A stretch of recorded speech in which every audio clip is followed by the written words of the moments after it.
조리급식원이나 교육보조사 등으로 일하는 비정규직 노동자들인데요. 방학이 되면 학교가 쉬는 만큼 일을 하지 않는다는 이유로 임금을 받지 못하기 때문입니다. 이런 이유로 오는 목요일에 총파업에 들어간다고 하는데요. 자세한 얘기 전국 학교 비정규직 노동조합 전북지부의 백승재 지부장 연결해서 살펴보겠습니다. 백승재 지부장님 안녕하세요. 네, 안녕하세요.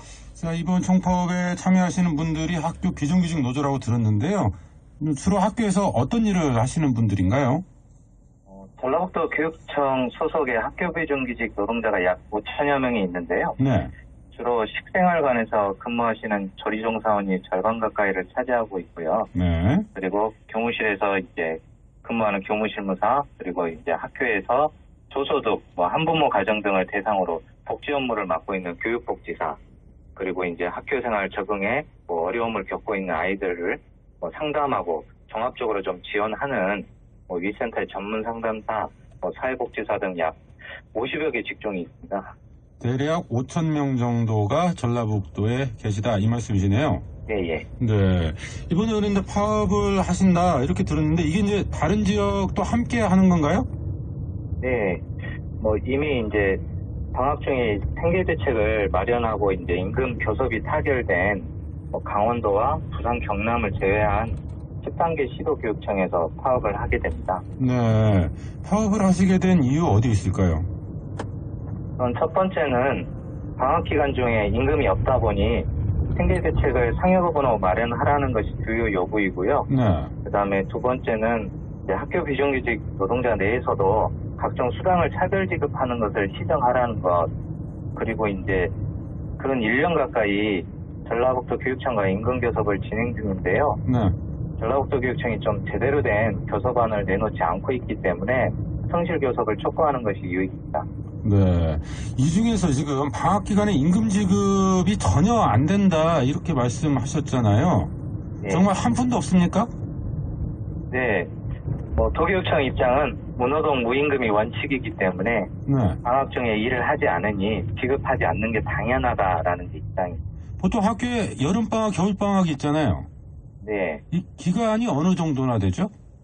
보통 7월 말에서 8월 말, 그리고 12월 말에서 거의 2월 말까지 약 3개월 가까이 1년 중 4분의 1 정도 되죠.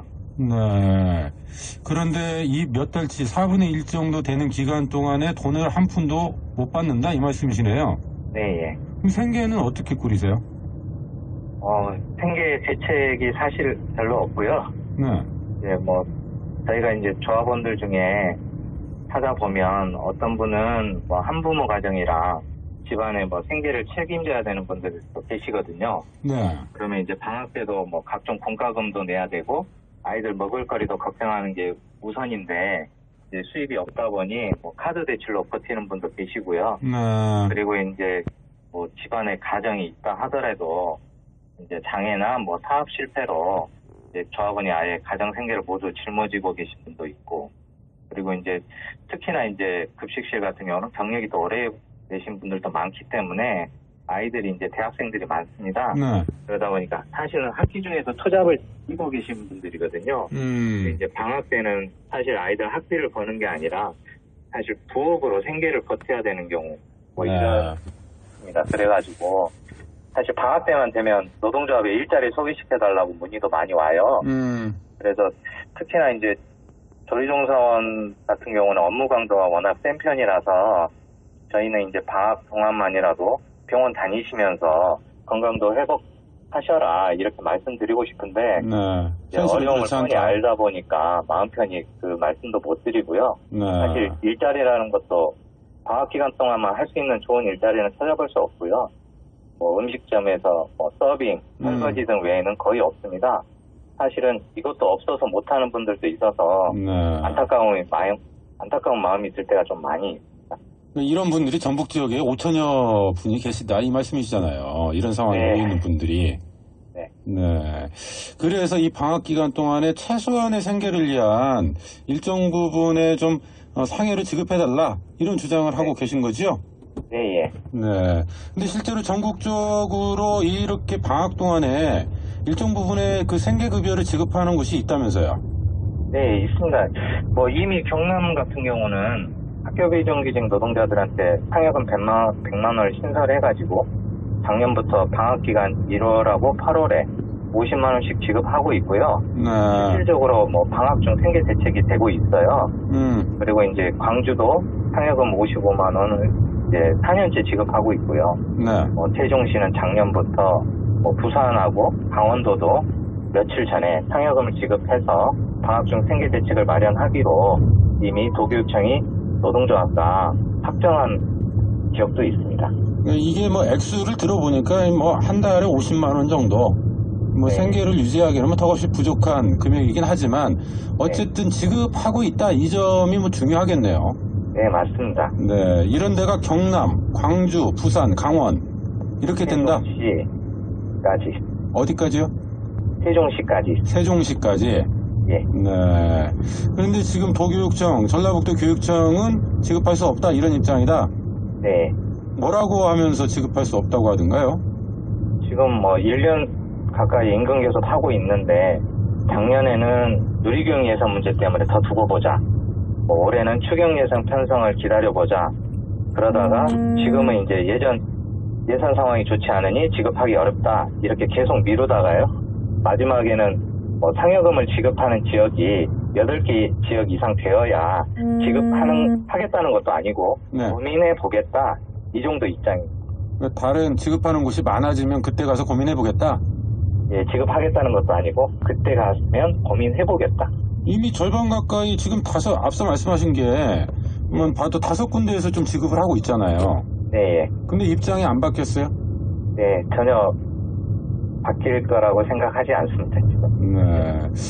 물론 뭐 예산상의 어려운 조건에 있다, 뭐 이런 부분들을 모르는 바는 아닙니다만, 그러나 최소한 이 교육에 종사하고 계시는 5천여 분이 방학 동안에 생계에 어려움을 겪고 있다면, 뭐 도의적이라도 좀 이 부분에 대해서 전향적인 자세를 보여야 되지 않을까, 좀 이런 생각 때문에 좀, 질문을 좀 드려본 건데, 예. 뭐 다른 한편에서 뭐 그런 이야기도 있긴 해요. 뭐 일을 하지 않는 만큼 임금을 받지 않는 게 당연한 거 아니냐. 뭐 이런 주장이 뭐 끊임없이 나오고 있긴 한데, 뭐 이 부분에 대해서는 뭐라고 답변하시겠어요? 뭐 예전처럼 뭐 1년 연봉을 12개월로 나눠주면 이런 문제가 발생하지 않았을 거예요. 네. 그런데 이거의 위법이라고 해서 월급제로 전환하고 뻔히 방학 중에 임금이 없어서 어렵다는 것을 알고 있음에도 그에 대한 대책은 없이 임금 설계를 한 것도 문제고요. 그리고 학교 비정규직 노동자의 주장은 사실 일을 하지 않았어도 월급을 달라는 게 아니거든요. 네. 교육청 주장대로 무노동 무임금 원칙을 버릴 수 없다면 상여금을 방학 중에 지급하라는 거예요. 뭐 학교에서 뭐 성과라는 것은 뭐 교사나 공무원만 내는 것은 아니잖아요. 네. 아이들이 배우는데 집중할 수 있도록 여러 방면에서 학교 비정규직 노동자 5천여 명이 지원을 하고 있고요. 그러니까 이 추가 예산을 세워서 추가적으로 돈을 더 달라 이게 아니고, 네, 방학 동안에 상여금 같은 방식으로 기존에 받던 돈을 이렇게 나눠서 지급해라 이런 주장이신가요? 아니요, 상여금을 신설해서 네. 그거를 방학 중에 생계 대책으로 나눠서 지급해라 이겁니다. 그렇게 할 경우에는 예를 들어서 지금 1년 연봉을 12개월로 나눠주면 문제가 없다 이렇게 말씀하셨잖아요. 네, 그럼 그것이 지금 법적으로 못하게 돼 있다 이 말씀이시고요. 네, 맞습니다. 그러면 상여금 지급하는 것은 관계가 없습니까? 네, 관계가 전혀 없습니다. 그건 관계가 없다. 네, 그리고 네. 이미 뭐 박근혜 정부도 공공기관 비정규직에게 상여금을 80에서 100만 원을 최저 기준으로 지급하라라고 지침으로 내렸고요. 네. 그리고 저희가 뭐 교사나 공무원처럼 뭐 200만 원, 300만 원 지급하라는 것이 아니라 적어도 정부 지침을 지키는 신용이라도 해라. 그리고 학교에서 묵묵히 아이들 교육 지원하는 이런 비정규직 노동자들에게 관심을 가져라. 이런 문제 제기이기도 합니다. 알겠습니다. 뭐 이게 도교육청뿐만 아니라 중앙정부도 좀 함께 고민해야 될 부분이기는 합니다만 어쨌든 좀 말씀 들어보니까 상황이 생각보다 좀 심각하다 이런 생각이 드네요. 이 파업은 언제까지 지속되죠? 지금 6월 9일을 시작으로 해서요. 네. 교육청의 태도 변화나 교섭 진행 상황을 지켜보면서 판단할 것이기 때문에요. 네. 지역별로 하루에서 수일까지 할 것으로 보입니다. 파업을 한다면 전면적 모든 일을 중단하는 그런 파업이 되나요? 네, 그렇게 하는 게 파업이죠. 도교육청의 생각이 좀 바뀔까요? 두고 봐야 되겠습니다. 알겠습니다. 끝으로 뭐 하실 말씀 있으시면 한 말씀 하시죠. 네, 사실 그 누구보다 뭐 우리 아이들 뭐 먹거리나 교육 행정을 책임지는 노동자이자 엄마 아빠 입장에서 사실 파업 투쟁에 나설 수밖에 없는 현실이 안타깝지만 사실 이런 마음 이런 것들을 좀 바꿔야 된다는 절박한 마음으로 총파업에 임하고 있고요. 그래서 저희들의 정당한 이런 투쟁에 교사와 학부모를 비롯해서 전라북도 도민들의 전폭적인 지지를 부탁드리겠습니다. 네, 이 방학이 정말 반갑지만은 않은 이런 분들의 이야기 좀 하소연 들어봤습니다. 오늘 말씀 고맙습니다. 네, 고맙습니다. 네, 전국 학교 비정규직 노동조합 전북지부의 백승재 지부장이었습니다.